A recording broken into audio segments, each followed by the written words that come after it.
नमस्कार साथियों, स्वागत है आप सभी का। मैं अभिषेक, आप हैं मेरे साथ में 14 अप्रैल 2025 के करंट अफेयर के बारे में जानकारी लेने के लिए।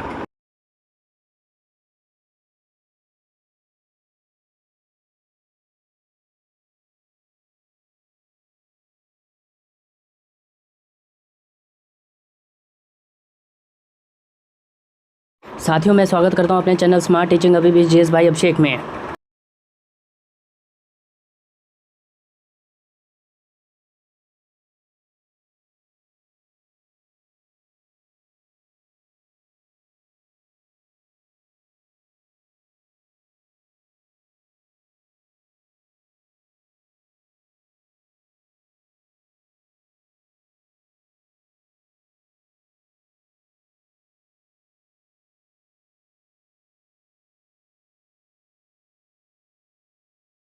दिन सोमवार, तारीख 14/4/2025। हमारा मिशन आपका सिलेक्शन। इसी थॉट के साथ शुरू करते हैं 14 अप्रैल 2025 का current affair.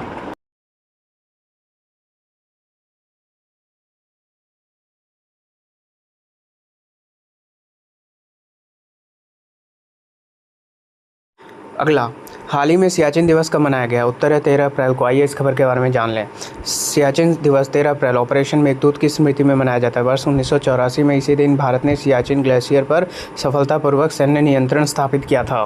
Siachen Karakoram range में लगभग 20,000 फीट की ऊंचाई पर स्थित यह इस रेंज का दीर्घतम ग्लेशियर है और समग्र विश्व में सर्वाधिक ऊंचा सैन्यकृत क्षेत्र है। काराकोरम का भाग साल्टोरो रिज सियाचिन ग्लेशियर के दक्षिण पश्चिम में स्थित है। वर्ष 1949 में कराची समझौते के तहत भारत और पाकिस्तान के बीच सीमा को NJ 9842 नामक बिंदु तक निर्धारित किया गया, जिसके आगे दुर्गम भूभाग के कारण रेखा को स्पष्ट छोड़ दिया गया, जिसमें विवरण दिया गया तदंतर से उत्तर में ग्लेशियर तक निर्धारित है।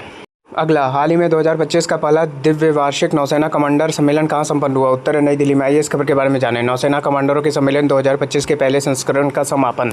नौसेना कमांडरों के अर्धवार्षिक सम्मेलन 2025 का पहला संस्करण आज नई दिल्ली में संपन्न हुआ। सप्ताह भर तक चलने वाले इस शीर्ष स्तरीय सम्मेलन को 5 से 11 अप्रैल 2025 तक 2 चरणों में करावर तथा नई दिल्ली में आयोजित किया गया, जिसमें कमांडरों ने समुद्री क्षेत्र में सुरक्षा चुनौतियों पर विचार विमर्श किया और भारतीय नौसेना की प्रक्रियागत स्मारक तैयारियों की समीक्षा की। रक्षा मंत्री श्री राजनाथ सिंह ने करावर में सम्मेलन के उद्घाटन सत्र की अध्यक्षता की, जिसमें चीफ ऑफ डिफेंस स्टाफ, रक्षा सचिव, रक्षा मंत्रालय के वरिष्ठ अधिकारी मौजूद रहे।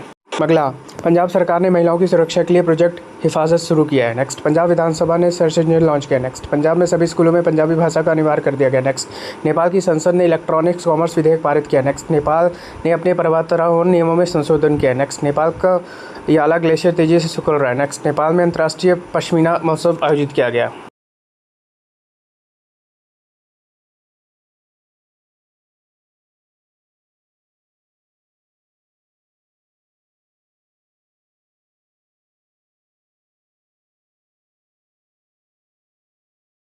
अगला, हाल ही में भारत और किस देश ने वैज्ञानिक अनुसंधान के क्षेत्र में सहयोग के लिए समझौता ज्ञापन पर हस्ताक्षर किया? उत्तर है इटली। आइए इस खबर के बारे में जान लें। भारत और इटली ने वैज्ञानिक अनुसंधान के क्षेत्र में सहयोग के लिए एक समझौता ज्ञापन MOU पर हस्ताक्षर किए। भारत ब्रिटेन आर्थिक और वित्तीय वार्ता की 13वीं मंत्रिस्तरीय बैठक लंदन, यूनाइटेड किंगडम में आयोजित की गई, जिसके अलावा पर्यटन सहयोग पर चौथी भारत जापान संयुक्त कार्य समूह की बैठक नई दिल्ली में आयोजित की गई है। भारत और इटली ने दिल्ली में 11 अप्रैल 2025 को वैज्ञानिक अनुसंधान के क्षेत्र में सहयोग के लिए एक समझौता ज्ञापन MOU पर हस्ताक्षर किए।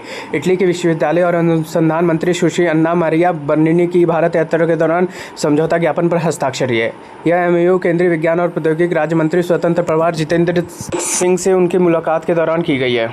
अगला, हाल ही में किस IIT ने ओजोन प्रदूषण के कारण भारत की प्रमुख खाद्य फसलों की कमी की आशंका व्यक्त की है? उत्तर है IIT खड़गपुर। आइए इस खबर के बारे में जान लें।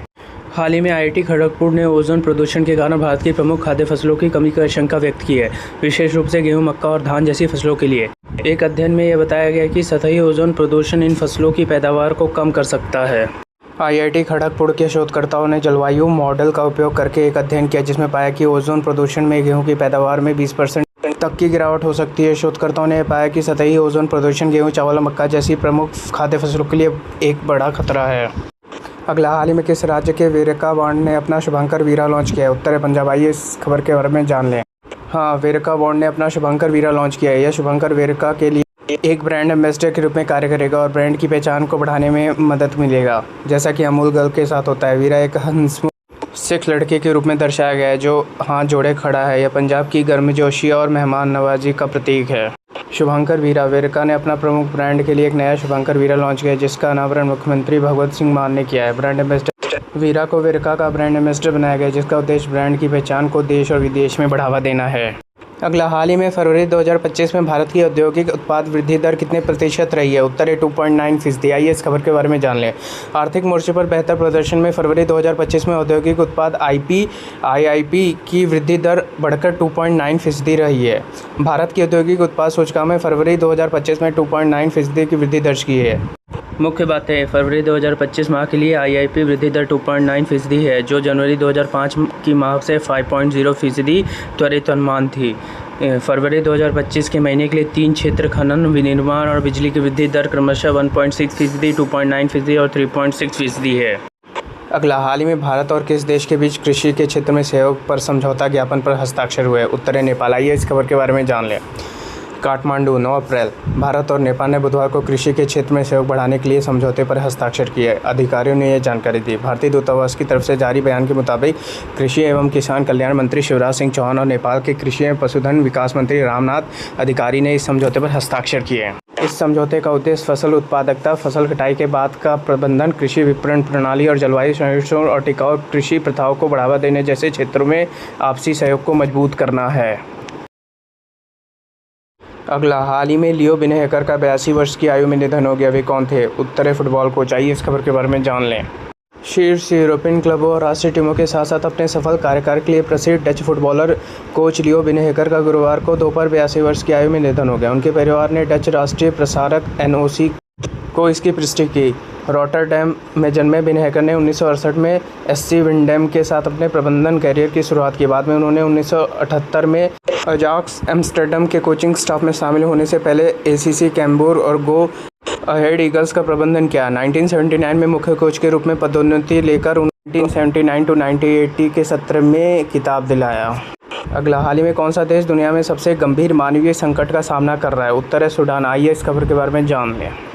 हाल ही में सूडान दुनिया में सबसे गंभीर मानवीय संकट का सामना कर रहा है। देश में चल रहे गृह युद्ध के कारण लाखों लोग विस्थापित हो गए हैं और बुनियादी जरूरतों से वंचित हैं।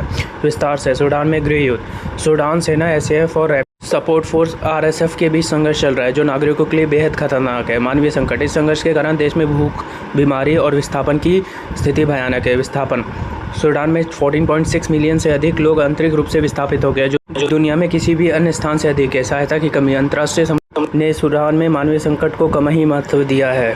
अगला, हाल ही में भारत और किस देश के बीच अपने राजनयिकों के संबंधों की 78वीं वर्षगांठ मनाई गई है? उत्तर है रूस। आइए इस खबर के बारे में जान लें।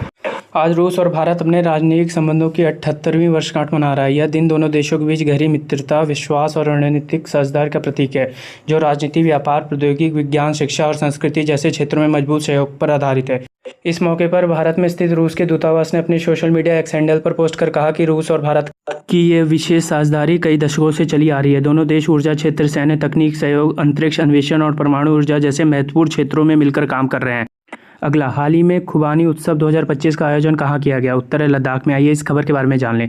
लद्दाख में खुबानी फुल महोत्सव 2025, जिसे चूली मंडोक के नाम से भी जाना जाता है, कल कारगिल के संजाक गांव में एक जीवंत उद्घाटन समारोह के साथ शुरू हुआ। इस कार्यक्रम का आयोजन पर्यटन विभाग कारगिल द्वारा किया गया। कारगिल के पर्यटन क्षमता पर प्रकाश डालते हुए LAHDC कारगिल के डिप्टी कमिश्नर और CEO श्रीकांत सुसे ने कहा कि इस तरह के सांस्कृतिक कार्यक्रम क्षेत्र की समृद्ध विरासत, आतिथ्य और परंपराओं को बढ़ावा देने में मदद करते हैं। उन्होंने यह भी आश्वासन दिया है कि प्रशासन पर्यटन के बुनियादी ढांचे को बेहतर बनाने के लिए प्रतिबद्ध है। इस समारोह में रंगारंग सांस्कृतिक प्रस्तुतियां दी गई और स्थानीय कलाकारों, छात्रों और ग्रामीणों ने सक्रिय भागीदारी की। अगला, हाल ही में उन्नत robotic surgery machine Medi Jarvis का उद्घाटन कहाँ किया गया? उत्तर असम में। आइए इस खबर के बारे में जान लें। असम के मुख्यमंत्री हेमंत बिस्वा शर्मा ने made in India robotic surgery machine Medi Jarvis का रविवार को लॉन्च किया। इस मशीन को गुवाहाटी के स्टेट कैंसर इंस्टीट्यूट में लॉन्च किया गया। मेडी जार्विस रोबोटिक मशीन कैंसर के इलाज के दौरान डॉक्टर की सहायता करेगी। सभी आधुनिक सुविधाओं से लैस है ये मशीन। रोबोटिक मशीन की लॉन्च के दौरान CM शर्मा ने रविवार को कहा, मैंने गुवाहाटी के स्टेट कैंसर इंस्टीट्यूट में रोबोटिक सर्जरी यूनिट का लोकार्पण किया है। सभी आधुनिक सुविधाओं से लैस यह यूनिट इस क्षेत्र में कैंसर की देखभाल को आगे बढ़ाएगी। अगला, हाल ही में कौन यूजीसी का चेयरपर्सन बना है? उत्तर है विनीत जोशी। आइए इस खबर के बारे में जान लें।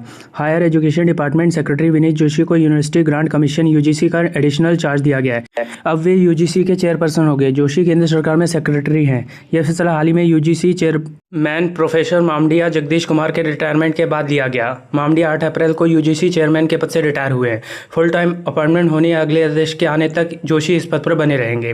आईआईटी कानपुर से बीटेक हैं, गोल्ड मेडलिस्ट भी रहे। विनीत का जन्म 2 नवंबर 1968 को उत्तर प्रदेश में हुआ। विनीत ने आईआईटी कानपुर से मैकेनिकल इंजीनियरिंग में बीटेक किया।